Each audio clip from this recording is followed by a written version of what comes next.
السلام علیکم پیارے بچوں، آج ہم شاد عظیم آبادی کی غزل پڑھنے جا رہے ہیں۔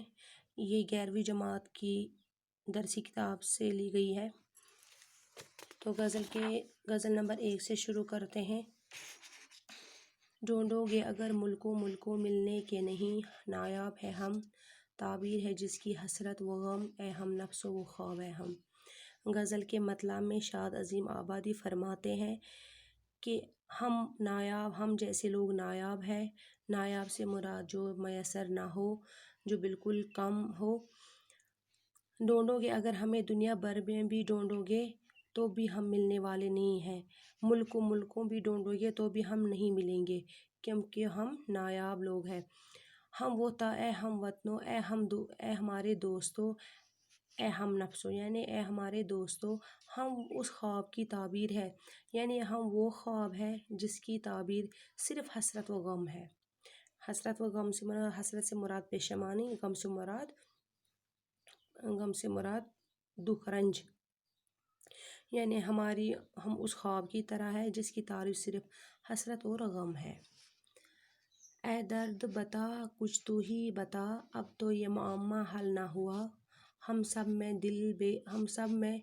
دل بے تاب نہاں، یا آپ دل بے تاب ہے ہم۔ یہاں پہ شاعر فرماتے، اپنے آپ سے مخاطب ہو کر فرماتے ہیں کہ اے درد تو ہی اب بتا، کہ ہم اس بات کو سمجھنے سے قاصر رہے۔ اپنے درد، اپنے اندر چھپے ہوئے درد سے پوچھ رہے ہیں شاعر کہ اے درد تو ہی اب بتا، یہ معمہ یعنی یہ مسئلہ کیا ہے۔ معمہ سے مراد وہ مسئلہ جو الجھا ہوا ہو، جس کا کوئی حل نہ ہو۔ اب تو ہی بتا اس مسئلے کا حل، جو یہ الجھا ہوا مسئلہ ہے، یہ آپ ہی اب بتا۔ اپنے درد سے پوچھ رہا ہے، چھپے ہوئے درد سے۔ کیا ہم اس بات کو سمجھنے سے رہے، ہم میں بےتاب دل چھپا ہوا ہے، یا ہم ہی بےتاب دل کی طرح ہے؟ کیا ہم میں ہی بےتاب دل چھپا ہوا ہے، بے چین دل چھپا ہوا ہے، یا ہم ہی بےتاب دل کی طرح ہے؟ یعنی بے چینی اور بےتابی کی انتہا ہے، اور اس وجہ سے یہ بات سمجھنا مشکل ہے۔ دریائے محبت کہتا ہے، میں حیرت و حسرت کا مارا خاموش کھڑا ہوں ساحل پر۔ دریائے محبت کہتا ہے، کچھ بھی نہیں پایاب ہے ہم۔ اس شعر میں شاد عظیم آبادی فرماتے ہیں کہ میں محبت کے دریا کے کنارے خاموش کھڑا تھا، اور اس دریائے محبت کو حسرت بھری نگاہوں سے دیکھ رہا تھا، کہ میں یہ سوچ رہا تھا کہ میں اس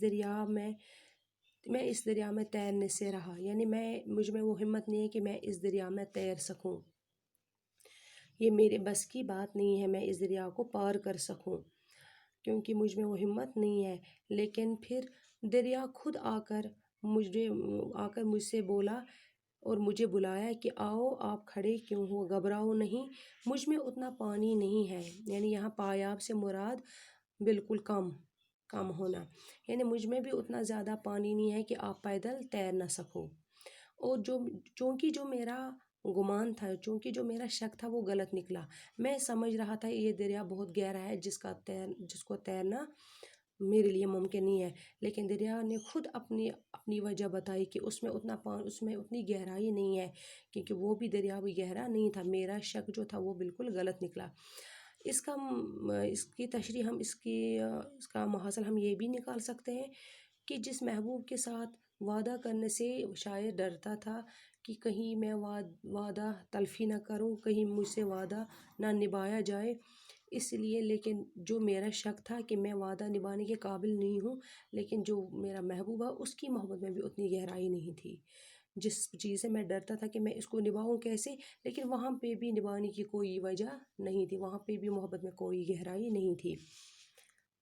لاکھوں ہی مسافر چلتے ہیں منزل پہ پہنچتے ہیں وہ دو ایک، اے اہل زمانہ قدر کرو، نایاب نہ ہوں کامیاب ہے ہم۔ یہاں پہ شاعر فرماتے ہیں کہ چلنے والے دنیا میں لاکھوں مسافر ہیں جو اپنی منزلوں کو پانے کے لیے محو سفر ہے، اپنا سفر جاری رکھے ہوئے ہیں۔ بہت سارے لاکھوں مسافر سفر کرتے ہیں، لیکن ان میں 2 یا 1 ہی ایسے ہوتے ہیں جو اپنی منزل کو پہنچتے ہیں، اور انہی 2 1 میں بھی ایک ہوں جو منزل کو پانے والوں میں سے ہوں، ان دو ایک میں سے میں بھی ہوں جس نے اپنی منزل پا لی ہے۔ اے زمانے والو اب میری قدر کرو، ہم پہلے سے ہی کم ہیں، ہم پہلے سے ہی کامیاب ہیں، یعنی ہم کامیاب سے مراد چند ہی، یعنی ہم جیسے لوگ پہلے سے ہی کچھ چند ہی ہے کامیاب ہے، اس لیے ہماری قدر کرو۔ یہ حقیقت ہے کہ اہل علم کی لوگ قدر نہیں کرتے ہیں۔ جو اہل علم و فن کے کمال کو پہنچتے ہیں ان کی ہمیں قدر کرنی چاہیے، کیونکہ ایسے لوگ نایاب ہوتے ہیں، ایسے لوگ چند ہی ہوتے ہیں، کامیاب ہوتے ہیں۔ اس لیے شاعر فرماتے ہیں کہ ہماری قدر کرو، کہیں ایسا نہ ہو کہ ہم بھی غائب ہو جائیں، ہم جیسے لوگ بھی نہ رہیں، ہم جیسے لوگ بھی کامیاب ہو جائیں۔ مرغان قفس کو پھولوں نے اے شاد یہ کیا کہلا بھیجا ہے، آ جاؤ جو تم کو آنا ہے ایسے میں ابھی شاداب ہیں ہم۔ مرغان یعنی پرندے، مرغان سے مراد پرندے، قفس سے مراد پنجرہ یا قید خانہ۔ عام طور پر شعراء لوگ قفس کو دنیا کے ساتھ تشبیہ دیتے ہیں، یعنی قفس کا اشارہ شاعر لوگوں کا دنیا کے ساتھ ہوتا ہے، دنیا کو وہ قید خانہ سمجھتے ہیں۔ مرغان قفس کو پھولوں نے اے شاد یہ کہلا بھیجا، یعنی یہ غزل کا مقطع ہے۔